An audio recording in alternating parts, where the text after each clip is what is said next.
Arestas de Vento.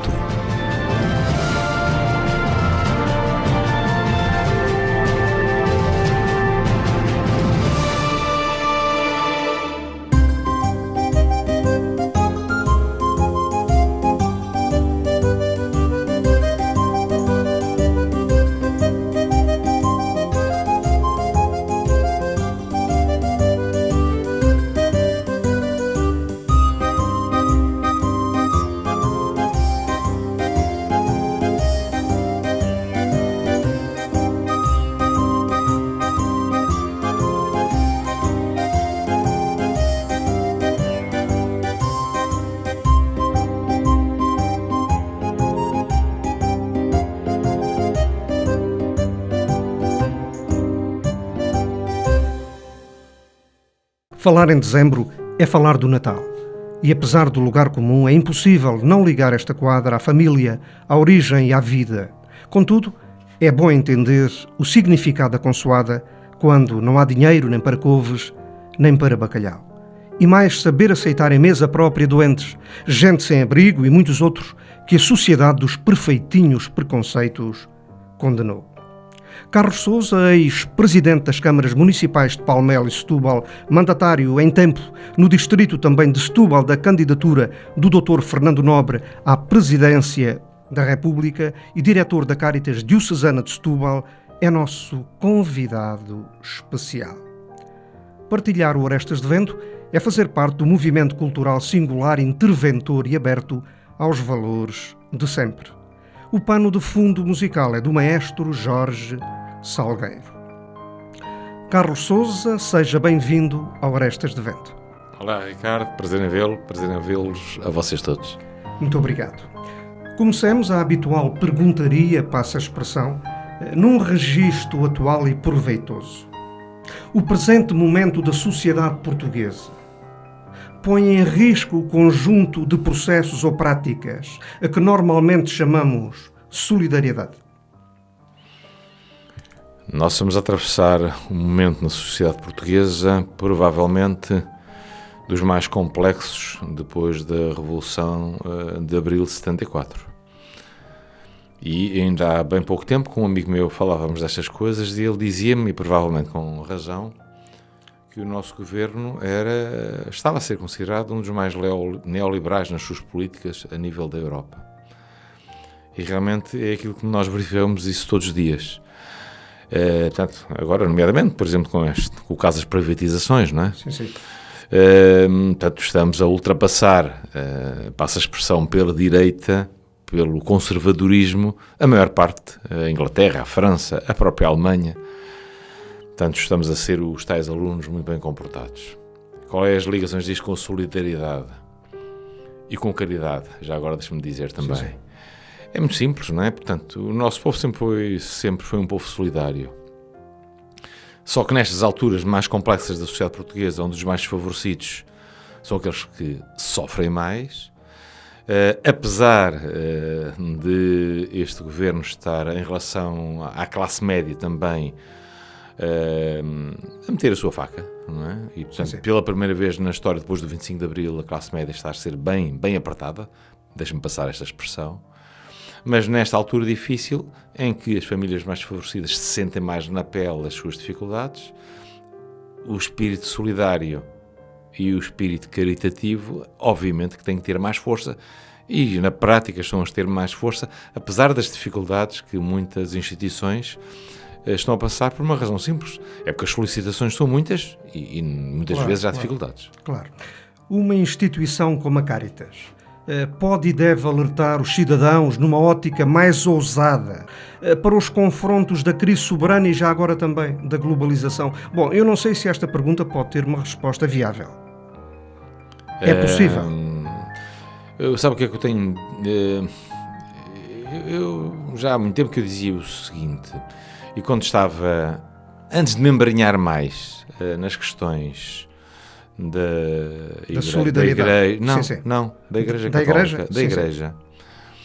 E eu lembro-me, estou já a puxar pela minha memória, e quando lá em Palmela, por exemplo, já vou lá há mais anos, já passaram uns anos bons, eu recebi lá iniciativas ligadas à Igreja Católica e eu dizia o seguinte: A caridade é fundamental, é muito importante, mas nós devemos considerar que os actos de caridade e de solidariedade, neste aspecto, de ajudar o mais próximo nos seus problemas mais graves, são pensos rápidos em relação às doenças. Há a doença que graça na nossa sociedade europeia e na sociedade mundial.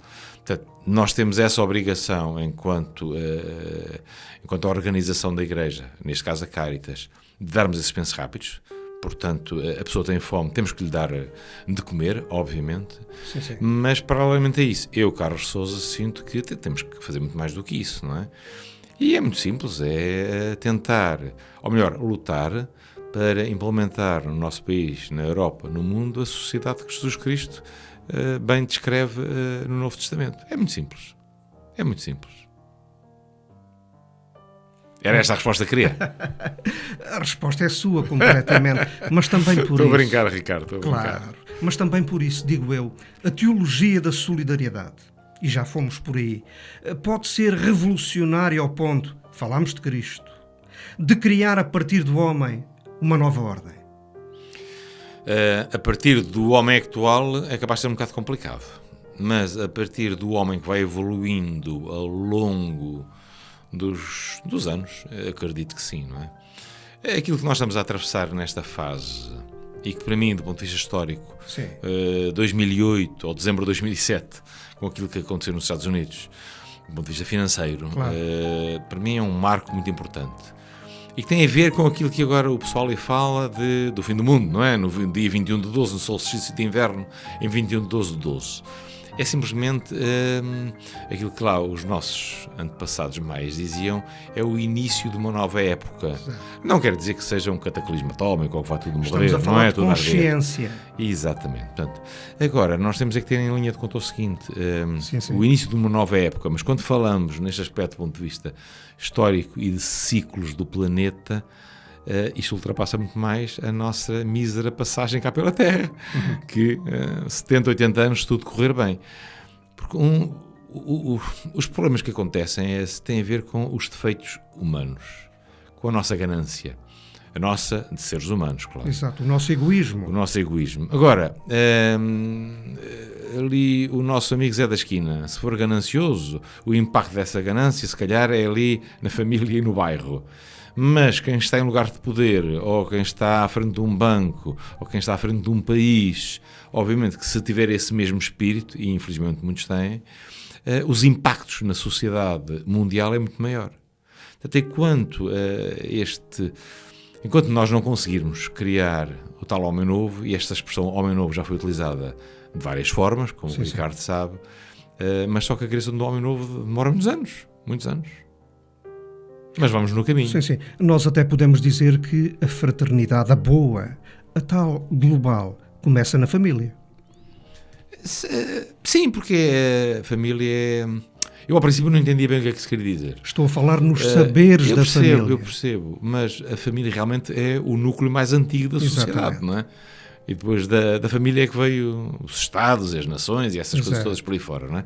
Mas, quando há uns milénios bons isto começou, era a família, pronto, obviamente. Era aquele agregado, não é? Lá da Idade da Pedra, portanto, não havia, nessas alturas não havia Estado-nação. Exato. E é possível, então, reconstruir a partir da família. Penso que é um caminho. Agora, paralelamente a nós acreditarmos, eu acredito que tem que ser o homem novo a criar uma nova sociedade, isso não significa que nós tínhamos que ficar quietos, de perna cruzada, como agora estou neste momento, não é?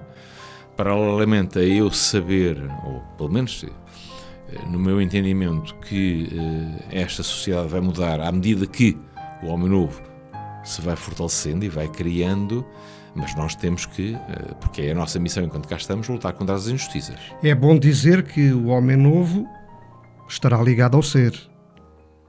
É o tal problema, o ser e o ter, não é? Porque bom, já reparou o ter é esta coisada toda. A sociedade, é isto assim como está. A sociedade onde nós Disso estamos... percebemos nós, o ter. A sociedade onde nós estamos, acredito que não é aquela sociedade para a qual nós fomos criados, não é? Claro. Esta sociedade de competição, onde os nossos filhos são criados na competição, a competir com o colega do lado, não é? O trabalho é uma coisa sagrada, mas nós não nascemos, não fomos criados. Fomos criados para o trabalho, para trabalhar, mas fomos criados para a cultura, fomos criados para a arte, fomos criados para usufruir a natureza. E hoje em dia, neste stress louco em que a sociedade ocidental anda, nós estamos um pouco virados para aquilo para o qual fomos criados. Carlos de Sousa, a sua noção de Natal cabe na malha desta possibilidade do ser virado para o dia de amanhã, ou a coisa até... Eu estava há uns dias atrás a falar com a minha mulher em relação a isto do Natal, não é? Eu estava-lhe a dizer a ela, olha, se calhar este ano, já no ano passado foi assim, e este ano nós vamos ter o verdadeiro Natal. E o que é o verdadeiro Natal? Estamos juntos à volta de uma mesa, fazemos a consoada, estamos em família, e as prendas que vamos dar uns aos outros é o amor e o carinho, e a ternura, e o estar em família. E se houver alguma prenda, que praticamente não vai haver, são coisas muito simbólicas, mas acima de tudo é o amor e carinho que está em cima da mesa. Mas nós não fomos educados para isso. Nós não fomos educados é o termo correto. Educados por aquilo que nos envolve a nível da comunicação social, das novas tecnologias de informação e comunicação, não é? Desta sociedade consumista empurrou-nos para que o Natal perdesse a sua verdadeira valor. O sentido de nascimento. Exatamente, Jesus Cristo. E virámos para o Pai Natal, que é uma pessoa simpática, mas é o Pai Natal com um carrinho carregado com coisas. E isso é mentira, isso não é o Natal. Está a dizer que Deus não pode ser visto como Pai Natal. Não, é incorreto. Pelo menos o Pai Natal como ele foi criado, não é? É bem verdade. Logo após a doença, que em boa hora conseguiu vencer, Eugénio da Fonseca, presidente da Caritas, disse-me numa grande entrevista que agradecia a Deus o sofrimento e que ia tentar ter mais tempo para o semelhante. Na hora tive alguma dificuldade em fazer um bom entendimento deste argumento. Agradecer a Deus o sofrimento e tentar ter mais tempo para o semelhante. Foi confuso. Carlos de Sousa, o sofrimento purifica e a falta de tempo é o pior dos males. É isto. Duas coisas. O sofrimento... há coisas que, portanto, que eu ainda estou no caminho de perceber, não é?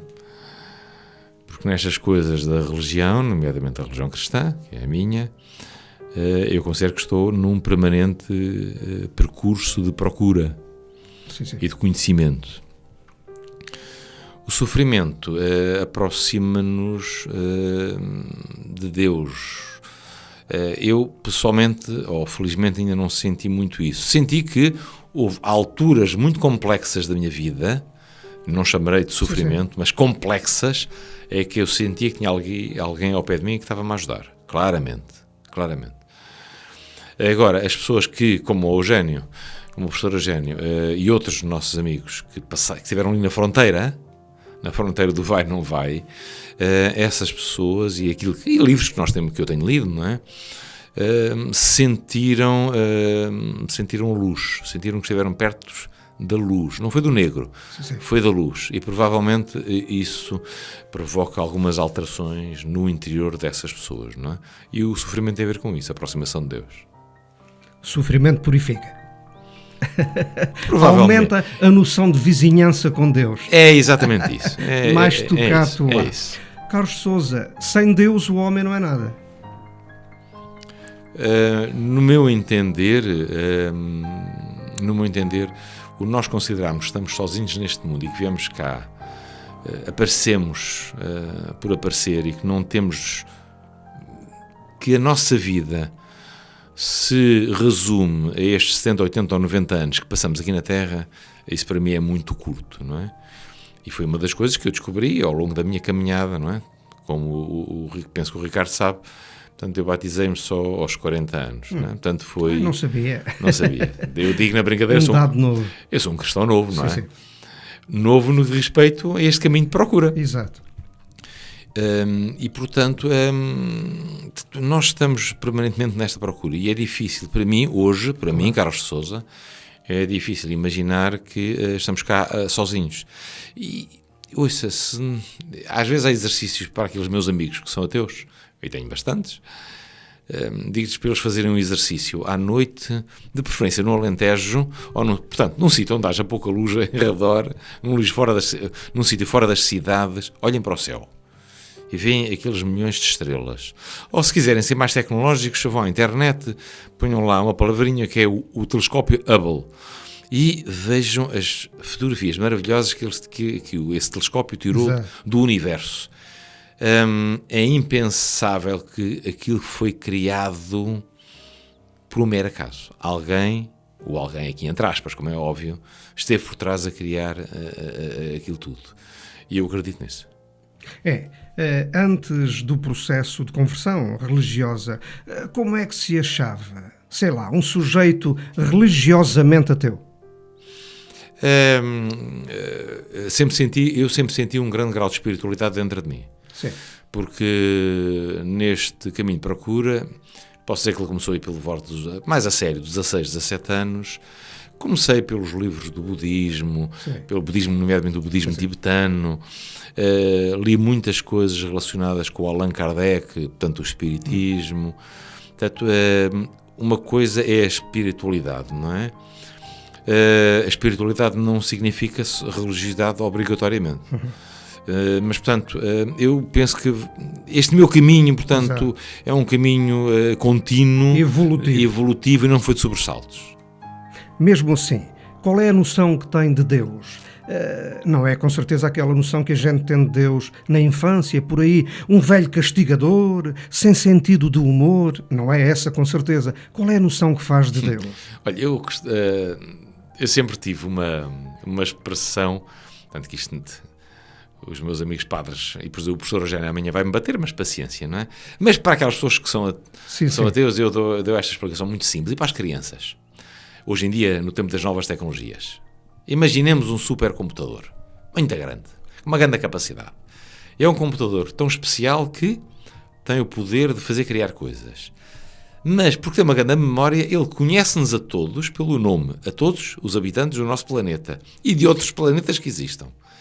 E é um computador tão especial que, além de conhecer-nos a nós pelo nome, conhece-nos os nossos sentimentos, conhece aquilo que a gente pensa. Exato. E depois tem outra característica. É difícil nós adjetivá-lo, portanto, é o cúmulo do amor. Portanto, agora, nós temos alguma dificuldade em perceber isso, não é? E por isso é que se fala na religião cristã em mistérios. São coisas que humanamente são difíceis de perceber face à nossa educação, que foi uma educação técnico-científica. Falou em definições, sensações, por aí. Faz um tempo, o poeta setubalense João Carlos Raposo Nunes fez o favor de me oferecer um livro de sonetos da sua autoria, livro escrito na imponente Rábida. E recordo perfeitamente um soneto onde caminhava um verso, mais ou menos, dizendo que era um luxo estar ali, na Rábida, digo, pois encarnava em Deus por um instante. Boa definição. É lá dizer o nosso Sebastião da Gama, não é? Que por um instante encarnava em Deus. que emanava e que emana. Não é preciso definir, rochas, basta sentir. Exatamente. Portanto, é sentido por algumas pessoas mais sensíveis, não é? E ele provavelmente sentiu essa energia especial, complexa. E o cristianismo? Sem a chave do cristianismo, se calhar não era possível perceber esta civilização. Ouça, eu tenho um espírito muito ecuménico. Sim.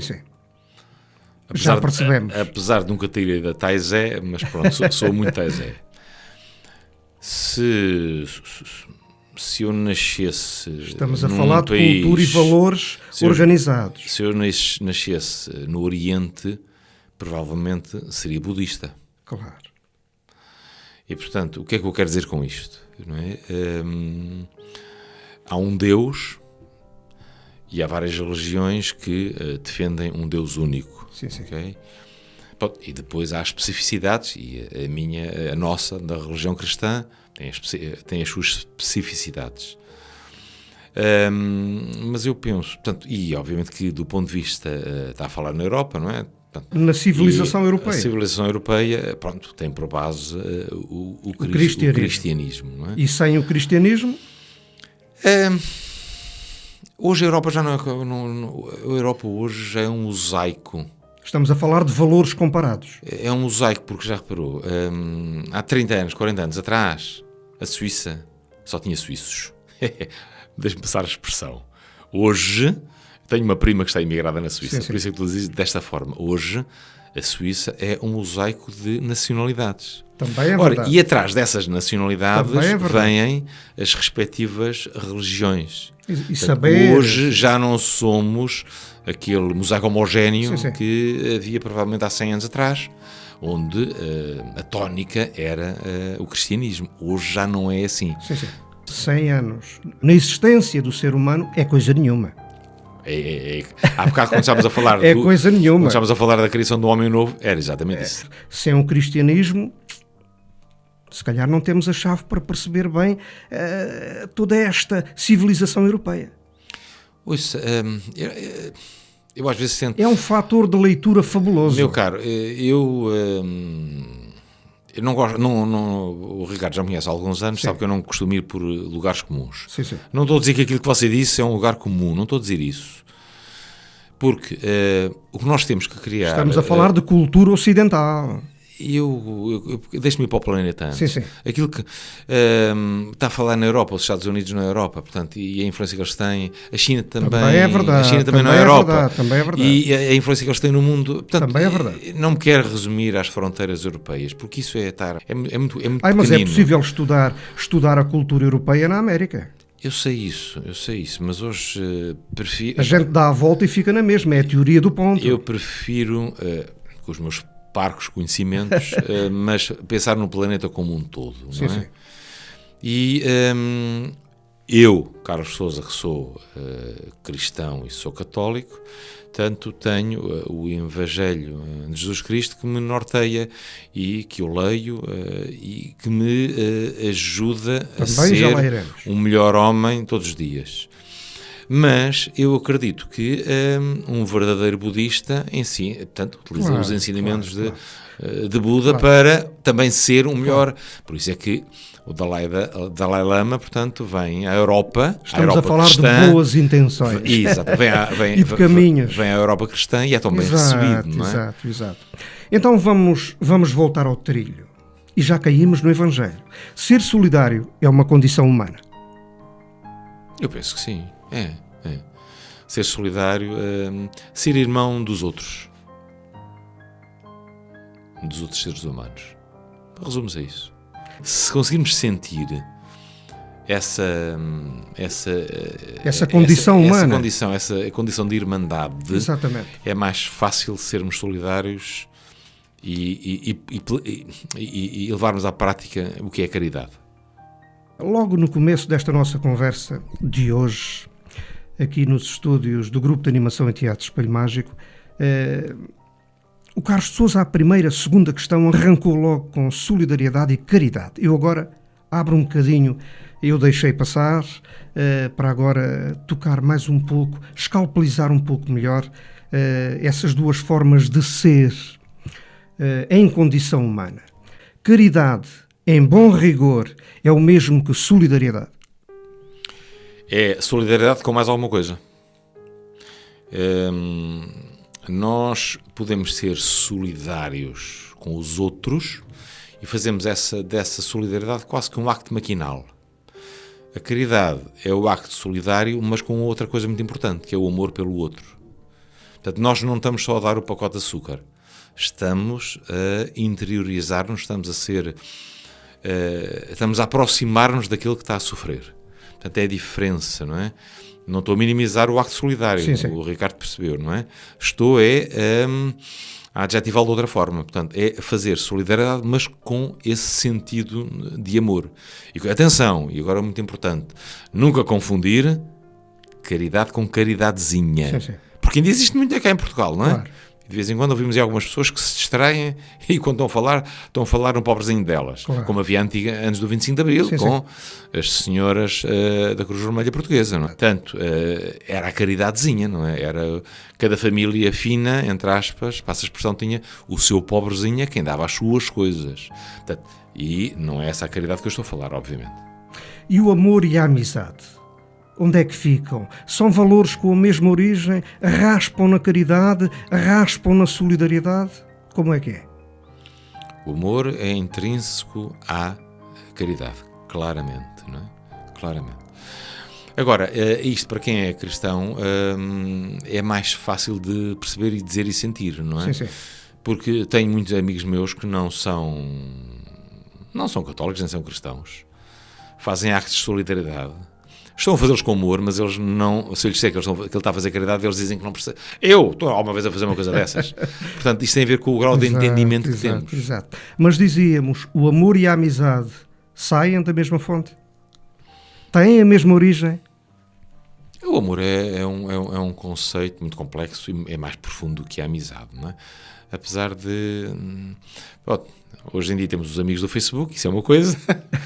E depois temos os amigos da impessoalidade. E depois temos aqueles amigos que somos amigos desde a infância. Exato. Podemos só ver uma vez por ano, mas sentimos cá no nosso coração que eles continuam a ser nossos amigos. São valores que, sei lá, saem do coração.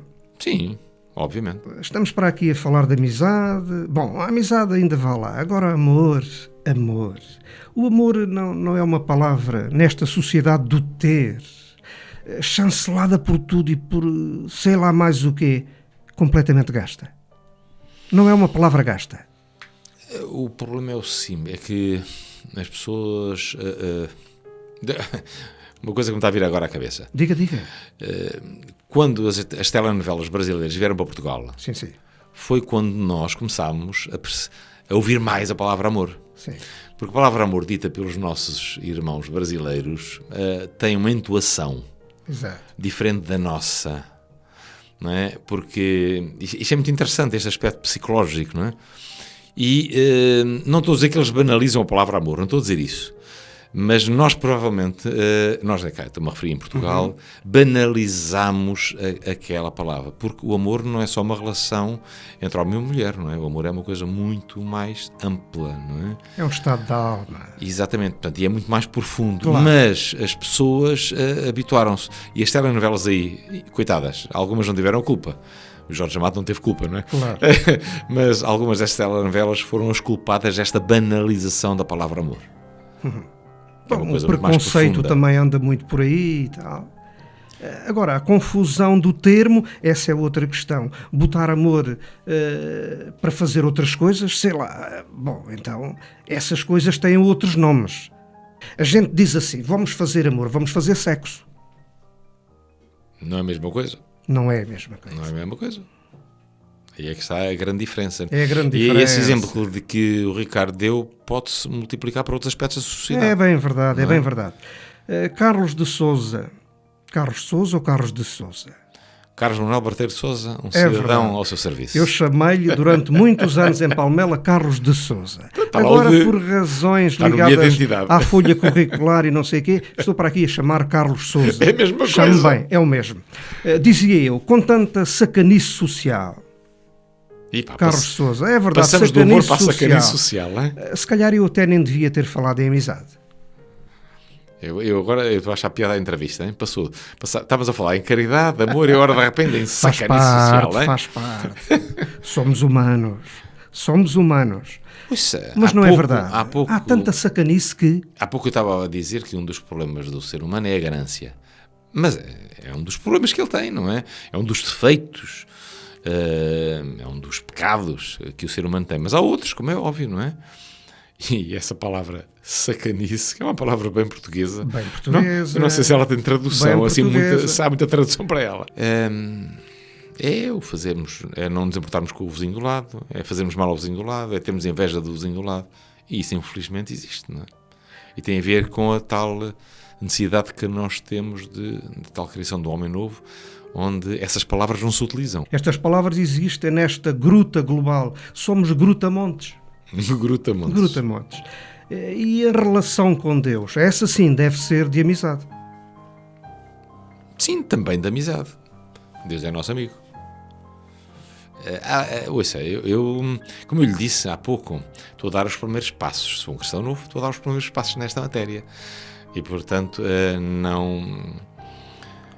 Mas a forma como é que nós devemos olhar para Jesus Cristo é mais fácil, porque ele existiu como homem. Sim, sim. E, portanto, apesar de haver, não há fotografias dele, Sim. mas imaginamos como é que ele Claro é, que não é? sim. Deus é mais difícil de imaginar. Como é que eu tenho amizade por um ser, entre comas, não é? Que a gente não consegue perceber o que é. Porque é um mistério tão grande que é difícil. Nós não temos palavras para o definir, não é?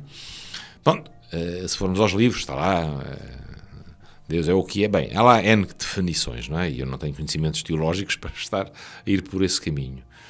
Mas, em relação a Jesus Cristo é o irmão, Jesus Cristo é o amigo, Jesus Cristo é o confidente, e Deus, porque é Pai de Jesus Cristo, é tudo isso também. Está bem, mas há formas de chegar a Deus, criar territórios de amizade com Deus. Sei lá, por exemplo, indo a um museu, sim, vendo obras plásticas, vendo arte, consumindo arte, isso é um território de Deus, o território da criatividade.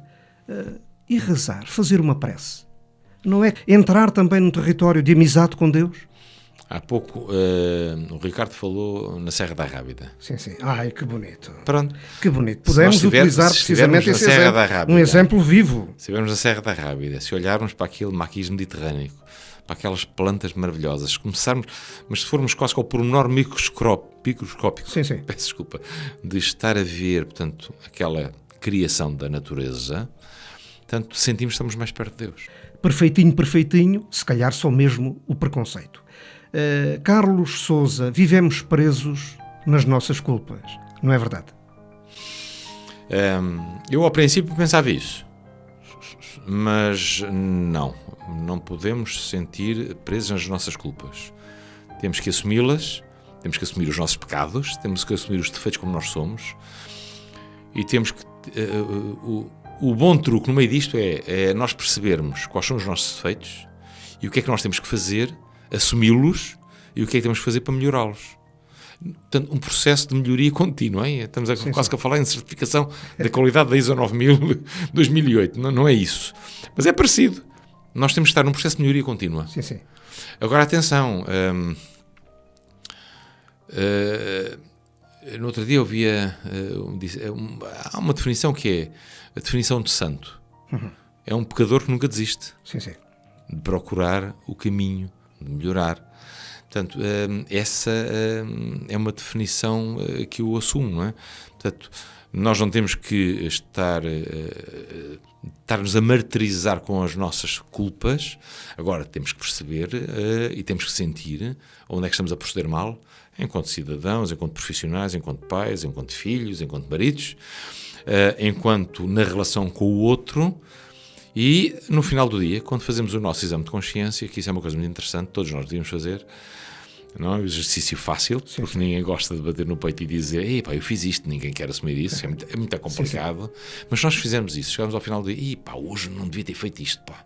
Hoje fui", deixa-me utilizar aquela palavra, "hoje fui sacana com aquela pessoa e não devia ter sido". Para os mais escultores destas coisas, isso é dialética existencial. Provavelmente. E se nós dissermos, amanhã vou tentar ser melhor, amanhã não fazemos a promessa, hein? Claro. Dizemos, amanhã tenho o propósito de tentar ser melhor. Se fizermos isto todos os dias, ao longo da nossa vida, provavelmente melhoraremos um pouco. Eu, por exemplo, tenho algum receio dos bonzinhos. Mas que raio, há tanta gente a gostar de fulano, há qualquer coisa que está mal. Não sejamos assim tão tantãs. É impossível fulano não ter defeitos. É uma coisa rara. É impossível. O ser humano, felizmente, tem defeitos. Dito de uma forma simples, é difícil agradarmos a gregos e a troianos. Claro. Não é? Agora, podemos ter uma forma de estar na vida... É quase que impossível... toda a gente gostar de nós, não é? Exatamente. É muito difícil. Se falarmos em ideais é outra coisa. Se nós formos, Isso é outra quisermos questão. ser justos e corretos no nosso dia-a-dia, obviamente que não podemos estar de acordo com coisas que são incorretas, não é? Claro. Se as pessoas que as praticam, obviamente, não vão gostar que nós apontemos essas incorreções. Já lhe fiz um número considerável de entrevistas, especialmente enquanto foi Presidente da Câmara Municipal de Palmela. Entrevistas diferentes desta, entrevistas sobretudo temáticas. Num registro completamente diferente, gostaria de ouvir, agora e aqui, o Carlos Sousa falar dos pais, da condição social e origem da família e, naturalmente, também do Natal da sua infância. Olha, aquilo que eu tenho na minha memória é o tal Natal em família, em que nos juntávamos todos, enquanto os meus avós eram vivos, juntávamos todos sempre à volta dos meus avós, sempre. Muitas vezes a minha família não foi propriamente um exemplo de boa convivência entre todos. Se calhar todas as famílias têm estes problemas, não é? Mas no Natal era a altura em que toda a gente se juntava, não é? E fazia um grande esforço, uns mais, outros menos, mas para haver ali uma doação de amor uns aos outros. Essa é a imagem que eu tenho dos meus tempos de meninice, não é? E hoje em dia é aquilo que eu tento fazer, não é? Portanto, neste Natal vou ter a minha mãe, o meu pai já faleceu, vou ter os meus padrinhos, já são velhotes, e vou ter os meus filhos todos comigo. Portanto, obviamente a minha mulher, como é natural. Claro. Portanto, os entes mais próximos vão estar comigo, portanto, a minha família. Mas neste acto de Natal também vão estar no meu espírito, portanto, aqueles que não são família, mas são outra família, não é? Os amigos mais próximos, e em especial aqueles que às vezes estão a atravessar alturas complexas, mesmo a nível de doença, e outros não é doenças, mas ou que estão desempregados, a atravessar situações muito difíceis, e esses vão estar todos na minha memória, em conjunto com a minha família. Qual é o extrato social da família? Vamos por aí. As pessoas gostam de saber. Mas sabe que eu, quando andava na política, habituei-me a raspar ao lado. Não é isso. Há coisas que são nossas. É verdade. E não é obrigatório de serem públicas. É bem verdade. Não é que uma pessoa tenha nada a esconder. E deixe-me dizer, por favor, e também por isso sempre considerei o Carlos de Sousa, para além de uma pessoa amiga e que sempre considerei, é bem verdade, um político sério. E nunca o escondi. Hoje em dia, aquelas revistas todas cor-de-rosa que você conhece, aquela história de entrar nos pormenores da vida das pessoas para depois vender. Isso faz parte do ter e da venda. Eu não gosto disso, mas de uma forma simples. As origens são humildes, não é? A minha mãe era nasceu na Cotovia, concelho de Sesimbra, uma família, portanto, com dificuldades, não é? Um pouco ligada às questões da agricultura, mas com dificuldades. O meu pai foi chofer de praça durante muitos anos, e portanto o motorista de táxi foi encontrar a sua esposa ali à Cotovia num baile, e portanto está a ver, são origens humildes, claramente. E toda a família, o meu padrinho, que ainda hoje é vivo, tem 92 anos, foi um digno operário da Algenave, ainda nos tempos em que a Algenave não existia, ainda era Grupo Melo na Rocha com Dóbitos, um cravador. Portanto, a minha madrinha era doméstica. Portanto, pessoas que hoje têm as suas reformas baixinhas, não é?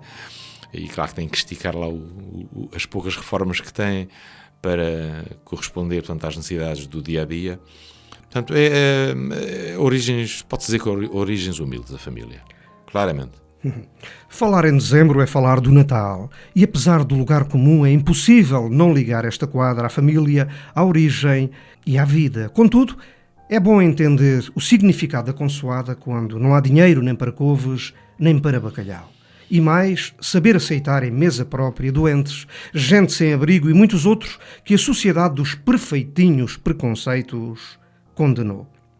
Carlos Sousa, tem alguma coisa a apontar a esta minha ponderação? Literalmente nada. Não, há pouco nós estávamos a falar e a dizer que face a esta época de dificuldades que estamos a atravessar,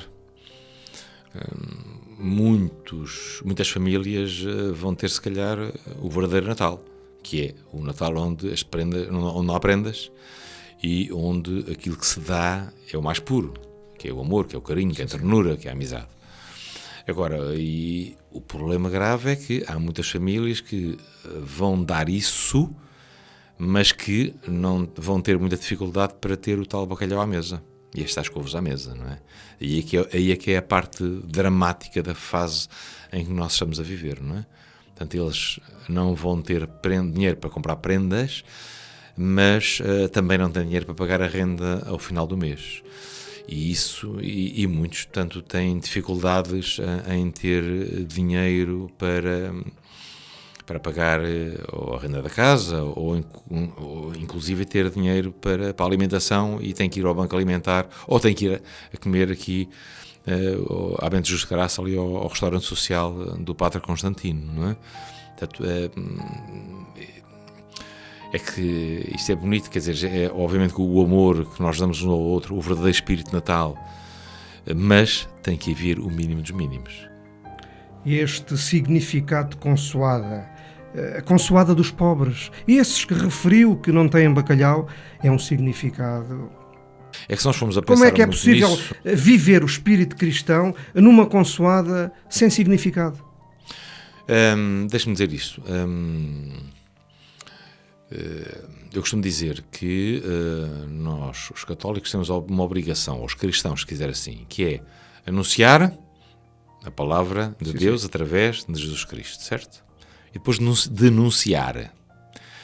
E quando o Ricardo estava a falar nessas situações, e estamos nós dois a falar dessas situações, apetece-me a mim denunciar. Exato. Denunciar o quê? As injustiças sociais. Estamos a comunicar. Denunciar, portanto, o facto de uns terem muito e outros não terem nada. Não é pouco, é nada. Sim. E o facto daqueles que nos trouxeram ao estado em que nós estamos, não é?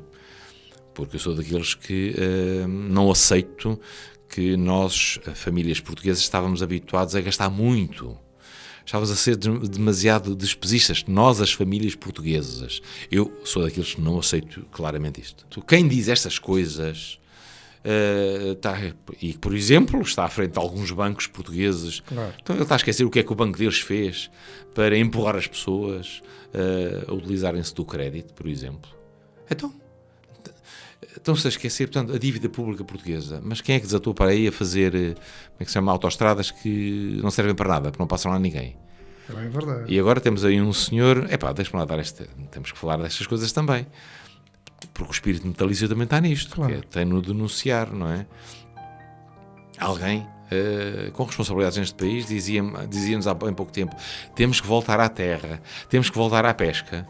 Diabos. Esqueceu-se que nos anos 90 foi ele que incentivou a largar a terra e a largar a pesca, porque nós, enquanto país, podíamos sobreviver só dos serviços e do sol e do turismo. Exatamente. Claro que não. E agora está a saber o resultado. Eu, por acaso, não me lembro de manifestações, não é? Exigindo crédito.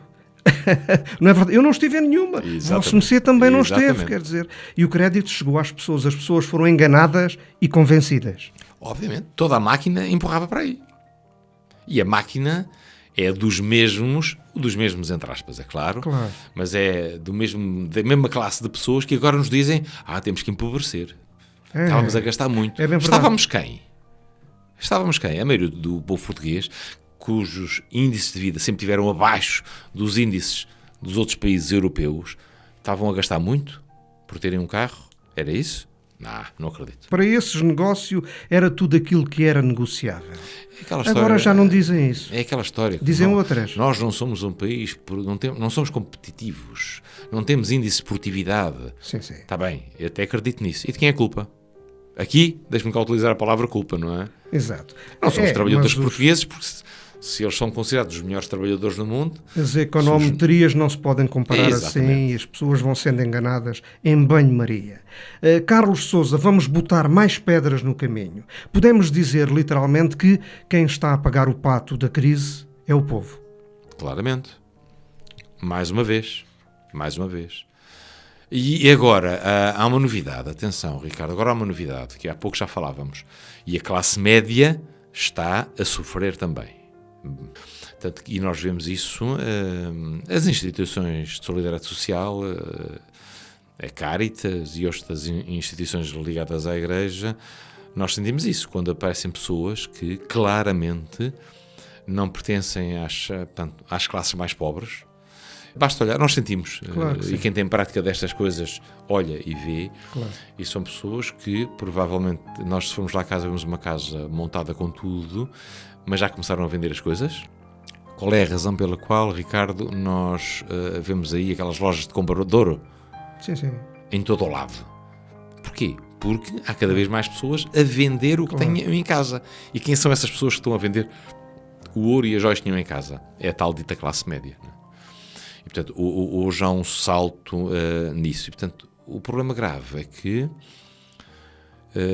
um país mal, injustamente, pode sobreviver com uma classe pobre.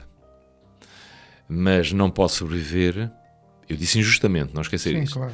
mas é muito difícil sobreviver sem uma classe média. Porque o que é que está a acontecer? Dou-lhe o exemplo da minha família. Nós somos 5 lá em casa, não é? Tínhamos a tradição, embora em Palmela, tínhamos a tradição de todos os sábados vinhamos comer um peixinho grelhado, o melhor peixe do mundo, Setúbal. Claro. Deixámos de fazer isso por uma razão simples. Porque, do ponto de vista financeiro, o peso é um peso significativo porque somos 5. O que é que está a acontecer? Como eu, há mais um conjunto de famílias importante deixaram de fazer isso. Quem é que sofre? Diretamente. Obviamente não sou eu que sofro porque deixei de comer o peixe grelhado, até gosto muito, mas não estou a sofrer, mas sofre o restaurante onde eu deixei de ir, eu e mais umas centenas de famílias. Portanto, e o facto da classe média estar a levar uma facada bastante grande do ponto de vista financeiro, não é, e económico, tem estes impactos na sociedade, e por isso é que o meu amigo, ainda ouvimos no outro dia o secretário-geral aí da Associação dos Restaurantes a dizer que o número de falências e de insolvências cada vez é maior neste país, a nível da restauração e dos cafés. Pois é caso para dizer que não há evangelho para tamanho alvoroço. Não, há evangelho para esse alvoroço todo, não é? Temos que construir um mundo completamente novo. E é essa construção do mundo que é muito complexa, não é? E tem que se começar, se a gente começar a olhar para o nosso país, tem que se acabar com a corrupção. A justiça, aquela justiça que nós temos, continua a ser a justiça dos mais poderosos, não é? Portanto, aqueles inúmeros casos que nós vemos que, então, quando é que chega ao fim daquele processo, o processo de Casa Pia, que nunca mais acaba, já reparou? O processo lá das faturas, o processo de Alcochete, que depois termina, de repente ninguém é culpado. Claro. Portanto, isso cria um vazio nas pessoas e uma desconfiança nas pessoas em relação àquilo que os rodeia, que faz... Pronto, estamos a viver num lodaçal, não é? E por isso é que muitas vezes nós dizemos, muitos de nós, qual é a diferença neste momento, Sim. entre Portugal e uma qualquer República das Bananas, que já há poucas, na América do Sul. Aquelas repúblicas que havia com os ditadores à frente. Portanto, liberdade temos, mas o problema da liberdade é que é uma coisa muito complexa, não é? Liberdade não é só... Não é o não termos uma polícia política, é um fator de liberdade. Podemos dizer aquilo que queremos. Em princípio, nós os dois não vamos ser presos por estar aqui a exprimir os nossos pensamentos. Mas a liberdade não é só isso, não é? A liberdade é também termos direito a ter uma refeição ao final do dia para dar aos nossos filhos. E muitas famílias portuguesas estão com bastantes dificuldades nisso. Portugalidade. Qual é a tradução que faz hoje em dia de Portugalidade e bem no enfiamento daquilo que acabou de dizer? Já não há Portugalidade nenhuma? Automaticamente lembro-me da forma como nós estamos na Europa, por exemplo. Nós cada vez menos somos uma nação. Bom, estamos na Europa pela economia. Essa é outra questão. Esta Portugalidade, o ser português... O problema é que as dificuldades do ponto de vista económico que nós estamos a atravessar e que as famílias portuguesas, muitas famílias portuguesas estão a atravessar, que nos fizeram atravessar, fazem com que esse espírito de Portugalidade que você está a falar também fica para a segunda ou terceira questão. É uma matéria que não é sentida.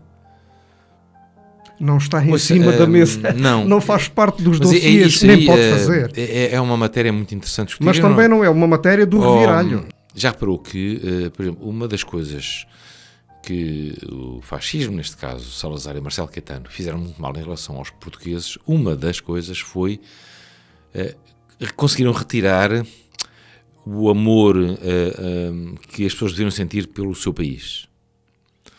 O Ricardo, lembra-se logo assim ao 25 de Abril? E mesmo antes do 25 de Abril, víamos, por exemplo, jovens com t-shirts com a bandeira inglesa, com a bandeira americana. Mas nunca via ninguém com uma bandeira portuguesa. Porquê? Porque havia uma ligação entre o hino nacional e a bandeira portuguesa, os símbolos da nação, a quem? Ao regime político que nós tínhamos. Coisa que, por exemplo, nunca aconteceu com os brasileiros, não é? Os brasileiros, mesmo no regime dos coronéis, da ditadura, eles cantavam Brasil, eu te amo. Nós cá não fizemos assim. E teve que vir um brasileiro, olha, no europeu lá de 2004, para que voltássemos a pôr as bandeiras à janela. Isto tem a ver com a tal história da Portugalidade, não é? Portanto, nestas fases mais complexas, porque hoje o problema da dependência ou independência não é como há uns séculos atrás, não é? Carlos Sousa, agora já não há de valores. Mas agora já não há o problema das fronteiras, não é? Portanto, os nossos amigos espanhóis já não nos invadem. E, portanto, o sentir das pessoas é diferente. Quando nós estamos a privatizar tudo em Portugal, tudo, para mim, a Portugalidade está em causa também. A Portugalidade não é só cultura e não é só história. Claro. Se no tempo de Afonso Henriques, se não houvesse a espada dele, que era muito grande, claro, não havia Portugalidade nenhuma, não era? E depois, se lá o Dom Dinis não me plantasse o punhal de leiria, provavelmente a Portugalidade andava ali aflita. Portanto, não é só história, não é só cultura, é o resto, não é? Que consubstancia também essa dita Portugalidade. Mas a história é fundamental. Eu não estou a minimizar. É fundamental. Porque nós estamos a falar em Portugalidade e não temos que pensar, ok, Portugalidade, entre nós os dois é fácil, e entre muitos daqueles que nos estão a ouvir é fácil, e nós percebemos isso. Mas as pessoas que amanhã têm que ir ao banco alimentar, têm que ir à Cáritas, ou têm que ir à igreja, ou têm que ir à solidariedade social, em uma IPSS qualquer, buscar os seus elementos para a família, o seu sentimento de Portugalidade está um bocado para baixo. São as vítimas desta integração europeia a martelo. É isto. E os isto sentires, é que deve ser dito e sublinhado. São as vítimas. Mas põe em causa os tais sentires em relação ao país. Carlos Sousa, toda esta gente foi enganada. Ouça, quando governantes do nosso país nos dizem assim, aos mais jovens, saiam da vossa zona de conforto e emigrem. Deixem o vosso país. Ouça, estamos a pôr a Portugalidade em causa de outra forma. Mas estamos a pôr. Isso é a negação da Portugalidade. Obviamente. Negação absoluta. Pois, mas lá no teatro a gente costuma dizer: não há peça que dure a vida inteira. Pois, vamos lá ver até quando é que esta peça que estamos a atravessar vai... Não há peça que dure a vida inteira. Há uma certa escola a definir e ensinar que a moderna construção da sociedade não é compatível com pequenas coisas como pagar com justiça a quem trabalha. Há um naipe de economistas que defende esta postura acérrimamente. Curiosamente e ao arrepio, o Evangelho olha para as pessoas uma a uma e noutra visão. O Ricardo está a puxar por mim, não é? Naturalmente. E está combinado só falarmos verdade. Pois, exatamente, não é? Eu estou-me a lembrar de um economista deste país, portanto, que é católico e vai a muitas palestras e vai à Universidade Católica, acho que é professor na Universidade Católica, acho eu, não é? Eu lembro-me que uma vez tive uma discussão com ele na TSF há muitos anos, em 2001, quando eu vim do primeiro Fórum Social Mundial. Uhum. E a senhora é o professor João César das Neves, eu disse já o nome porque é mais fácil. Exato. Eu lembro-me tão bem da cara dele, ele gozou, ele tinha uma cara de gozo perante mim, é como que a dizer, mas o que é que vocês andaram lá a fazer em Porto Alegre? Essa história do mundo melhor. Ouça, ele a falar naquela altura, em 2001, dos ciclos económicos, isto é mesmo assim, eu nunca mais me esqueço. E ele dizia aquilo com um ar assim de uma sobranceria do Arco da Velha. Mas ele está a mudar na escrita. Está a mudar o quê? Tem mudado, tem. Está Na mesmo. arrumação das frases, Está bem. no jogo argumentatório. Lá no interior acho que pensa o mesmo. Talvez sim. E eu, pronto, naquela altura, portanto, estava a dar os meus primeiros passos ainda na religião cristã, mas hoje eu lembro-me daquela discussão que nós tivemos na TSF e lembro-me como é que é possível este homem que é um exemplo apenas, não é? Porque depois podemos multiplicar estes Claro exemplos. que sim. Este homem que se diz defensor do Evangelho, como é que ele pode estar a defender este tipo de capitalismo onde nós vivemos? Não é? E o que é que acontece? Acontece que temos muito boa gente que está à frente do país, provavelmente vai à Igreja Católica, vai à Igreja, Claro. vai à missa, bate no peito, mas depois quando chega cá fora leva à prática um conjunto de políticas onde os mais prejudicados são sempre aqueles que menos têm. Se me perguntar a mim, será que estas pessoas conhecem o compêndio da doutrina social da Igreja? Eu acho que não conhecem. Não é? Porque se conhecessem, provavelmente não levavam à prática este tipo de políticas que levam.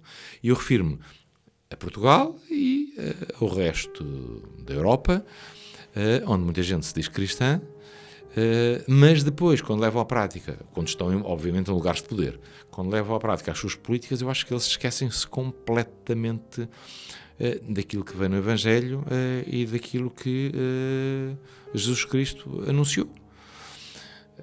Ouça, logo a seguir à Segunda Guerra Mundial apareceram as ditas democracias cristãs, lembra-se disso? Pronto, foi uma visão que na altura aparecia de que era possível, utilizando a religião cristã, portanto, mas o facto é que depois, o que é que se verificou? Com o decorrer dos anos, uma série de democracias cristãs estavam à frente, portanto, em governos de alguns países, eram governos de direita. Deixa-me agora utilizar esta... Claro. Onde a vertente social praticamente não existe, mas eles intitulavam-se democratas cristãos. Exato. O que é que as políticas que eles levavam à prática tinham a ver com a doutrina social da Igreja ou tinham a ver, na minha opinião, é claro, O humanismo. com o verdadeiro humanismo, com a preocupação pelo outro, pelo Exatamente. nosso irmão. Esta dialética das nações anda toda, eu acho, num conflito permanente entre, sei lá, o negócio do capitalismo industrial e o negócio do capitalismo especulativo. Fui obrigado, no bom sentido, a estudar algumas coisas relacionadas com a agricultura. Sim. Eu não sou, percebo pouco de economia, não é? Mas já ouvi falar do mercado de futuros, a bolsa dos futuros, o mercado de futuros. E sabia que isso havia em relação, por exemplo, em relação ao crudo, ao petróleo. Mas não sabia que também havia o mercado de futuros em relação aos cereais. Sim. E aquilo que eu li há bem pouco tempo, há um mês, 2 meses, é que a especulação obtida com o mercado de cereais, a nível dos futuros, obtiveram-se mais valias do que com a especulação feita no mercado de futuros relacionados com as transações do ouro. Isto é uma coisa de loucos.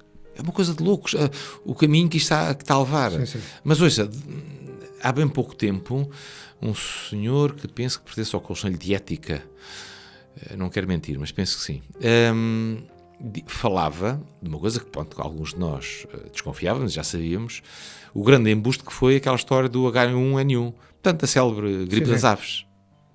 Há quem diga que... O mercado, o que se fez, o que se ganhou a nível mundial, os bilhões que se obtiveram com a dita gripe das aves. Depois vamos ver quantas pessoas é que morreram pela dita gripe das aves e vamos comparar com as pessoas que morreram pela pneumonia normal. É de 100 para 100 mil, por exemplo. Exato. Portanto, aquilo foi feito, foi inventado, foi criado para alguém criar. Exatamente. O que está por trás disto, o espírito está por trás disto, é uma coisa terrível. É um negócio. Também fica bem dizer que as artes, já agora, que as artes e as letras são tão importantes para a vida de um povo como a liberdade, como a cultura, como o pãozinho. Exatamente. Então, bem dizer. O início da nossa conversa. O ser humano não foi criado só para este stress louco em que ele vive e com a preocupação de perder o emprego. Não. Nós temos de trabalhar e trabalhar. Exato. O trabalhar dignifica-nos, obviamente, mas nós fomos criados também para a cultura, para a arte, para a natureza. Pedaço de texto retirado de uma crónica de Rui Palmela chamada É Natal Quando? Cá vai. Louvo o trabalho voluntário de todos aqueles que no seu anonimato prestam serviço diário o ano inteiro, oferecendo comida que mata a fome do corpo e também conforta a alma dos que agradecem a companhia de quem estende a mão ao seu irmão. Ora, cá está uma ação social importante que não escapa ao Rui Palmela. Trabalho voluntário. Felizmente que ele existe. E penso que através do trabalho voluntário, muitos dos nossos concidadãos dão mais um passo naquele caminho que nós há pouco estávamos a falar, no caminho da santidade. Ainda há bem pouco, foi na semana passada, exatamente, estive na Assembleia Geral, sou Presidente da Assembleia Geral da Loja Social de Aires. Pronto, entre outras coisas, portanto, recolhe roupa e distribui roupa aos mais necessitados e outras instituições. Aquela loja está aberta neste momento 3 dias por semana, às tardes. E quem é que vai para lá? São voluntários que deixam as suas famílias, deixam os seus espaços de lazer para estarem ali a dedicar a sua vida aos outros. Dei este exemplo da Loja Social de Aires, podia dar este exemplo em relação a tantos e tantos voluntários que nós temos na nossa Cáritas e em tantas outras instituições particulares de solidariedade social. Não sei se já reparou que quem está à frente, as direções das instituições particulares de solidariedade social, todas aquelas direções são voluntárias, portanto não ganham um tostão e são obrigados a estar ali, obrigados no bom sentido, a estar ali todos os dias, no final do seu dia de trabalho, das 6 à meia-noite, para saber como é que as coisas vão. E outros, depois das suas reformas, já são reformados, como eu tenho, colegas meus na direção da Cáritas, são reformados no papel, não é? Porque eles trabalham o dia inteiro ali na Cáritas Diocesana de Setúbal. O trabalho voluntário, é um exemplo do que é a solidariedade para com os outros. O Agostinho da Silva chamaria a isso partes da sociedade solidária do lazer. Era uma figura dele. Sem tempo para o fazer detalhadamente, apenas refiro que o trilho do texto de Rui Palmela, de onde retirei o que li há pouco, narra que a noção de pobreza se alterou e hoje também passa pelas vítimas da banca e por aí, e que os governos não podem abdicar da responsabilidade da qualidade de vida dos cidadãos. Se o fizerem, deverão ser, obviamente, responsabilizados. Muito obrigado, Rui Palmela, um grande abraço para ti. Carlos Sousa, deixar a presidência da Câmara Municipal de Palmela foi um erro ou fez parte da evolução do ser humano? Não tem a ver com erros, claro que não. São os ciclos da vida. Eu estive 12 anos em Palmela. Fiz lá muitas amizades, deixei lá muitas amizades, aprendi muito do ponto de vista humano, do ponto de vista técnico, com os cidadãos de Palmela, com os técnicos da Câmara Municipal. Ainda hoje sou grande amigo da maior parte deles, que lá estão ainda. Cumpri uma tarefa em Palmela, fizeram o desafio de outra tarefa na altura, e que não era uma tarefa fácil, mas eu sempre gostei de desafios e aceitei. E, portanto, não foi erro nenhum. Claro. Na altura, os mais amigos diziam-me assim: vais trocar o certo por o incerto, vais sair do paraíso e vais para o inferno. Diziam-me eles na brincadeira. E realmente passei de uma situação que, na altura, extremamente equilibrada, para uma situação muito complexa e difícil, como era a de Setúbal, não é? Mas não estou minimamente arrependido, obviamente que não. Setúbal continua a ser, literalmente, uma paixão. Pois, o problema maior de Setúbal, sabe qual é? Deixa o coração bater. O problema maior de Setúbal, e o que eu dizia na altura, os setubalenses têm que amar a sua terra. E não me apetecia dizer mais nada. O silêncio é barulhento. Por uma razão.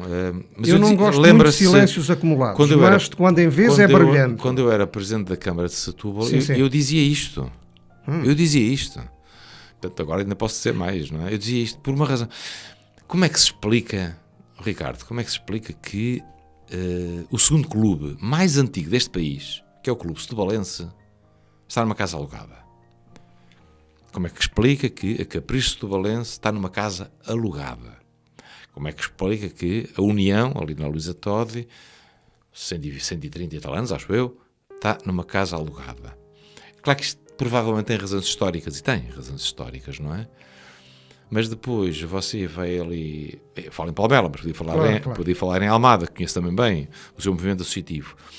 E vai aonde? Vai a Lagoa do Calvo, vai àquelas terrinhas, aquelas aldeolas mais afastadas possíveis daqui, e a coletividade foi construída tijolo a tijolo pelas pessoas. Com o apoio, obviamente, da Câmara Municipal, das câmaras e das diferentes direções das câmaras municipais.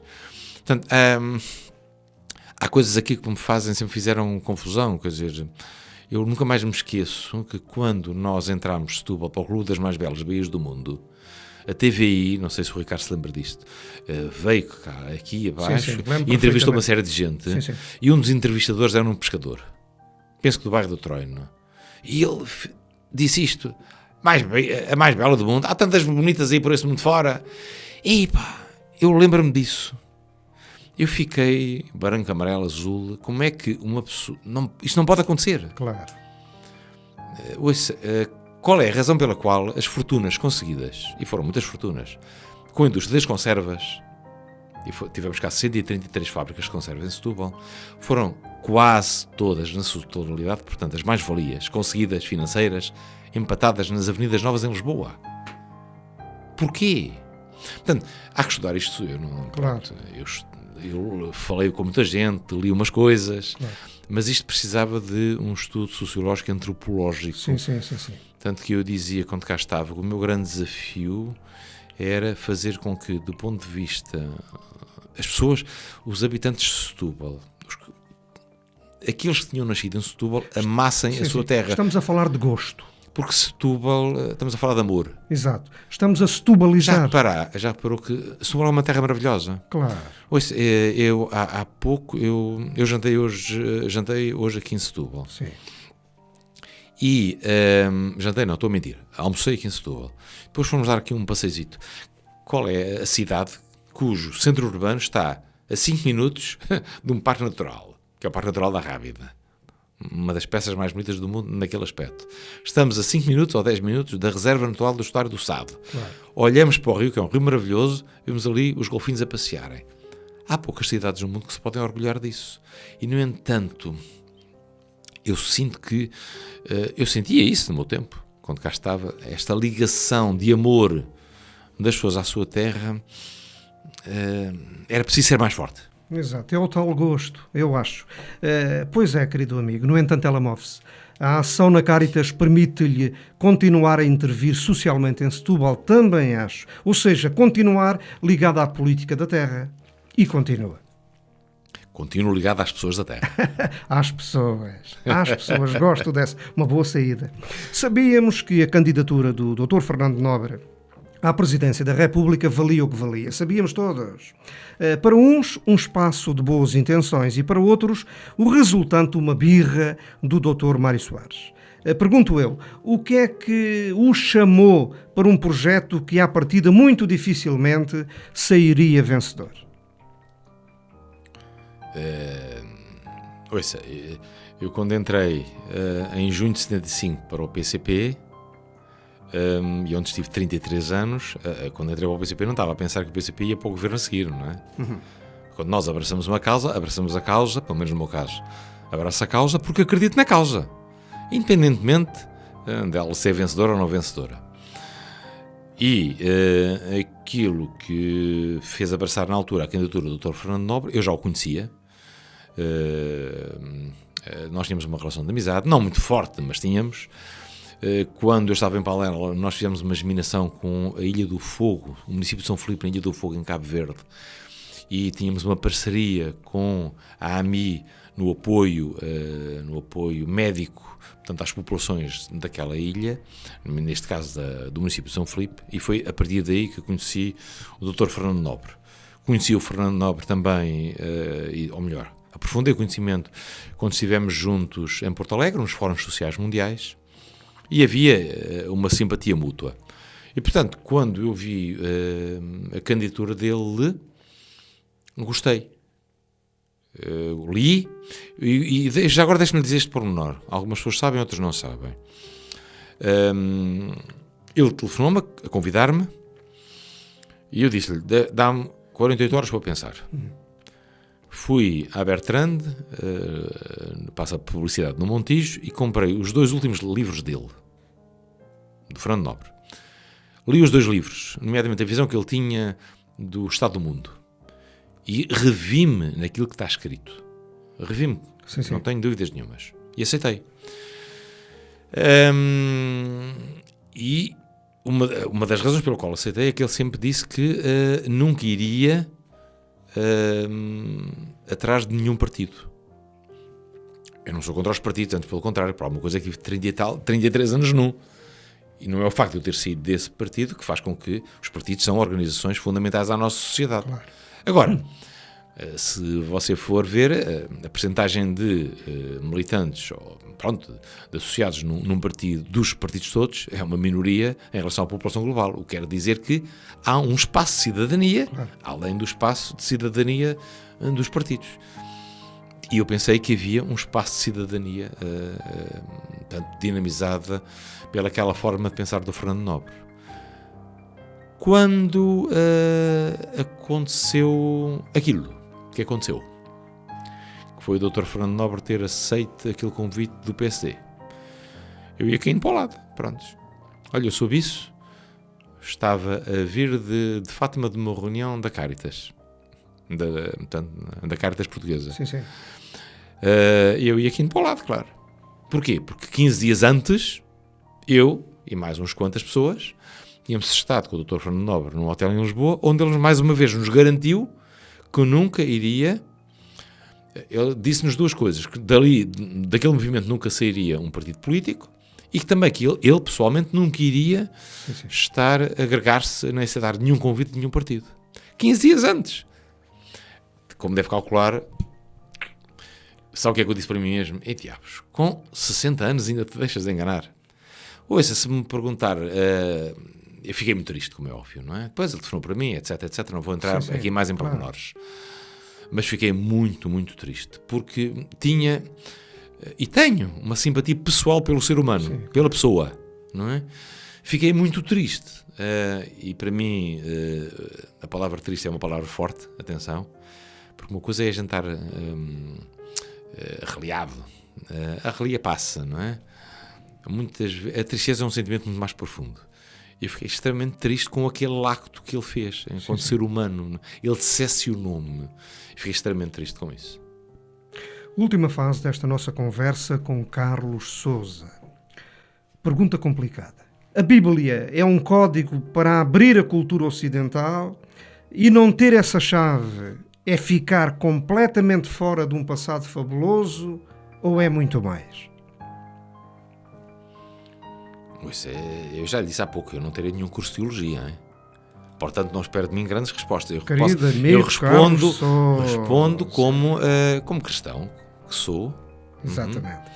Como ser humano, como homem que teve uma experiência humana muito rica nestes 61 anos de vida. Como homem da solidariedade e particularmente hoje ligado à Caritas.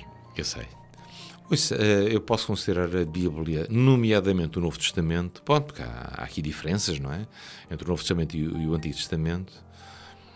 O Antigo Testamento é mais aquela parte da religião católica que nos ensinaram quando nós éramos miúdos. O inferno, o Deus que nos bate se a gente se portar mal. O Novo Testamento já não é isso, não é? É o Deus do amor. Sim. E, portanto, para mim a Bíblia... tenho uma Bíblia à cabeceira. Não é todos os dias, mentiria se eu dissesse que era todos os dias, não é? Mas pelo menos aí 2 vezes, 3 vezes por semana. Portanto, eu faço as minhas leituras, as minhas orações, portanto, com base em textos da Bíblia, não é? Nomeadamente do Novo Testamento. Isto porquê? Porque me ajudam a perceber melhor as fases complicadas que nós estamos a atravessar. Muitas vezes crises de falta de confiança e de falta de fé, que às vezes eu também tenho, porque quando nós olhamos à nossa volta e quando nós estamos na Caritas, sentimos mais profundamente os problemas graves que existem na nossa sociedade à nossa volta, não é? E é humano, não é? E às vezes a nossa fé vai assim um bocadinho para água abaixo. Ei, diabos, como é que é isto? Como é que a gente está? É território sagrado. São as minhas vitaminas para me voltar não é para me voltar a aproximar, não é? Mas para ter mais força no dia a seguir. Eu cultivo um silêncio. Completamente. Eu digo Eugênio da Fonseca. Vosso Mecê diz o quê? Amor ao próximo. Eu digo Dr. Álvaro Cunhal. E Vosso Mecê o que é que diz? Um exemplo de coerência. Eu digo Dr. Durão Barroso. E Vosso Mecê diz o quê? O homem que foi lá para fora. Agora digo, por razões também afetivas e são minhas, Dr. Machado Luciano. Vosso Mecê diz o quê? Um bom amigo. Um bom amigo. Hoje, sobre a Terra, precisamos mais de ciência ou religião? Precisamos, acima de tudo, de mais espiritualidade. Não podemos dizer com segurança que o homem está no centro do universo. Ou podemos? Como diz a Bíblia, aliás. Não, Deus está no centro do universo. Boa resposta. Carlos Sousa tem pessoalmente para a tradicional mensagem final. Olha, aproveito para desejar um Santo Natal a todos que nos estão a ver. Não podemos baixar os braços, é aquilo que eu sinto, não é? Apesar de estarmos a atravessar uma fase muito complexa na nossa sociedade, mas não podemos baixar o braço. Temos que acreditar que é possível construir um mundo melhor, é possível construir um Portugal melhor. Temos que lutar pela justiça. Não podemos ficar em casa. Não podemos ficar em casa. Independentemente de termos simpatias pelo partido A, B ou C ou D, temos que, acima de tudo, sair de casa para lutar por aquilo que a gente acha que é justo. E é, acima de tudo, isso que temos que fazer. Nós não nos podemos deixar arrastar por aquilo que está a acontecer na Europa e no mundo. Temos que lutar por um mundo mais justo. Está feito? Está feito.